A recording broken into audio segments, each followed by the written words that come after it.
Hey again, it's Eric from LED Grow Lights Depot. In this review, I'm going to unbox, review, and par test the new Mars Hydro TSW 2000 LED grow light. Mars Hydro of lately has been moving away from its blurple spectrum and toward a full white light spectrum. They first introduced their SP series bar style fixtures, the SP150 and SP250. As of right now, they have 3 panel fixtures, the TS1000, TSW 2000, and TSL 2000. There's a TS3000 on its way. Hit the like button below and also hit the subscribe button if you want to see more in-depth reviews of the best and brightest LED grow lights. Also tap the notification bell to be notified every time we upload a video.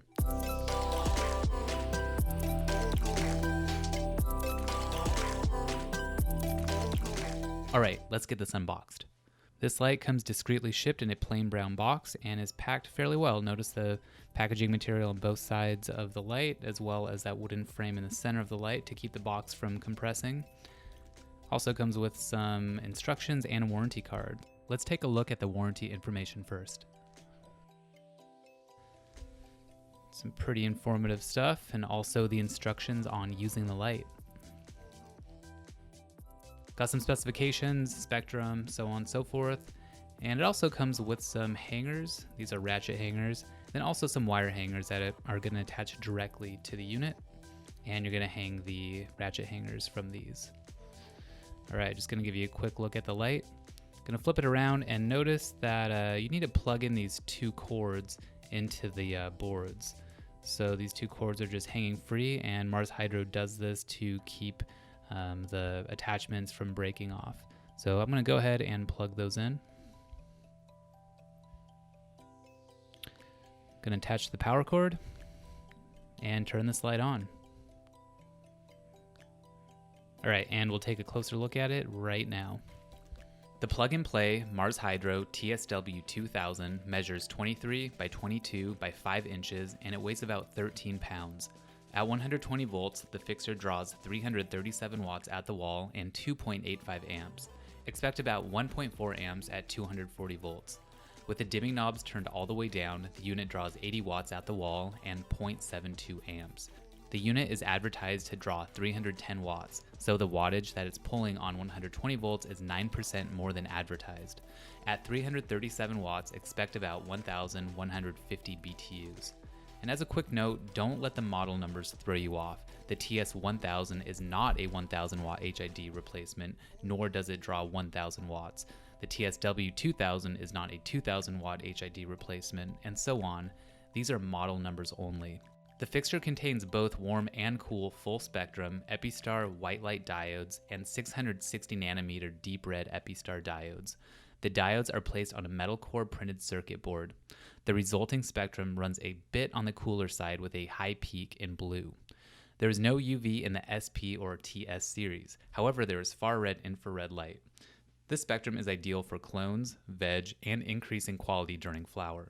The PCBs are screwed onto an aluminum reflector which contains 2 dimmable 85 volt to 265 volt drivers opposite of the board. The unit is passively cooled and silent. No cooling fans are required. There are not on-off or grow bloom switches on the fixture. You can use the single spectrum to grow from seed all the way to harvest. The light includes a 3-prong plug and is not daisy chainable to other fixtures. Consider using a simple plug adapter if your plug type is different. A transformer is not needed for 240 volt applications. Based off of the fixture's wattage of 337 watts and 2.1 to 2.3 micromole per joule efficacy, I calculated the light output at 707 to 775 micromoles per second. There's a 3-year warranty on all Mars Hydro fixtures. Based off of the light output and coverage of this fixture, expect up to a 4 foot by 4 foot veg or clone footprint. This fixture will flower up to a 3 foot by 3 foot area. Based off of the par readings, I recommend hanging this light at about 24 inches above the canopy for veg and 16 to 18 inches above the canopy for flower for the best intensity. At 16 inches, you will hit 1000 ppfd in the center of the footprint. Let's check out my par readings for the TSW 2000 in a 4x4 Gorilla Grow tent. Since this fixture is not meant to flower a 4x4 area, I will do my best to keep the par sensor within a 3x3 square. The first reading is going to be 24 inches above the bottom of the tent, and right in the center of the footprint, we're hitting about 620 ppfd. I'd recommend this height for veg. You can flower at this height, however, you're going to get slightly lower intensities, slightly smaller yields, however, better coverage, better uniformity.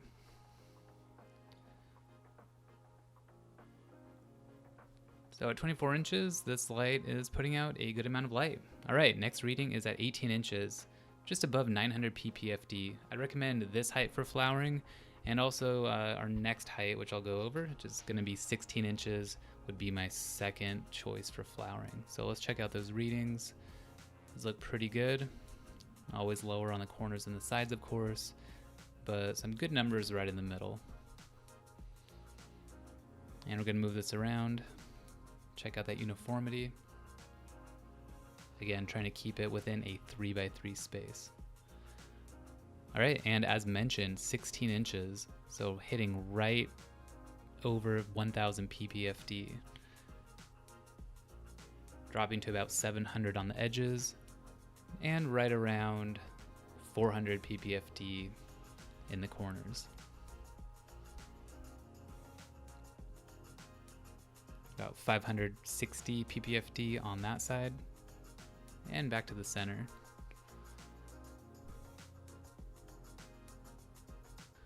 So 16 to 18 inches is the recommended flowering height based off of these intensities. And we're gonna do one more reading, and that's gonna be at 12 inches. 12 inches, we're hitting almost 1500 ppfd. This is a little bit high in my opinion, and you might burn your plants at this height.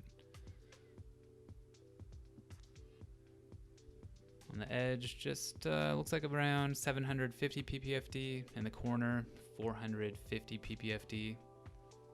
And this other edge, about 680. And moving it back to the center. So 12 inches, a little bit too close. Now let's view the par readings that Mars Hydro calculated at 12 inches, 18 inches, and 24 inches.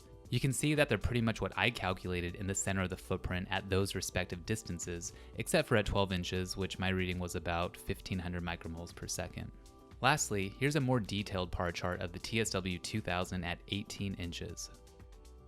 And now I'm going to take some temperature readings of the TSW 2000. And on the bottom where the diodes are, hitting about 137 degrees Fahrenheit. And in Celsius, this is right around 58 degrees. And I'm gonna get the driver and also the back of the heatsink, but you're gonna notice that the back of the heatsink is not registering very well, and it might be due to the reflectivity. So these temperatures are a bit elevated, but not uncommon for fixtures of this style.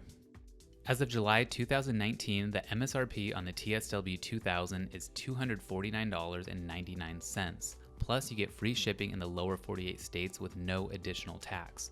These lights ship from the USA for US-based customers. In summary, I think this light is priced right for what you get. It's not expensive compared to a lot of other LED grow lights, and it'll give you good light intensity and coverage in up to a 3 foot by 3 foot area. With no moving parts, I would expect these lights to last a lot longer than some other LED grow lights on the market with moving parts such as fans and controllers. The unit pulled about 27 more watts than advertised, which is okay, but just be aware of this. I felt as though the fixture had a semi-low build quality due to the thin aluminum reflector and cheaper drivers. This is fine, but I would be afraid that dropping it would bend or dent the aluminum. Epistar has come a long way and are now making some decently efficient chips for a low price, which allows Mars Hydro to offer a white light spectrum at a low price. But I'm also wondering why this series spectrum is so heavy in blue. Viper Spectre does a similar thing with their lights. Is it to get those efficiencies up, since blue, white light chips run more efficient than warmer Kelvin temperature chips? The unit also runs quite warm to the touch, but I also assume that Mars Hydro has done the research and the diodes are able to take this heat. Overall, the Mars Hydro TS series is straightforward and quite simple to use, and I would recommend these lights for first-time growers or anyone who has been using blurple lights and want to try out white light LEDs. Let us know what you think about this light in the comments below. And click the link in the description to purchase this fixture or to view other TS series lights. Don't forget to hit the like button and subscribe for more videos like this of your favorite LED grow lights. Check out ledgrowlightsdepot.com for the latest and most trusted LED grow lights. Happy growing, everyone!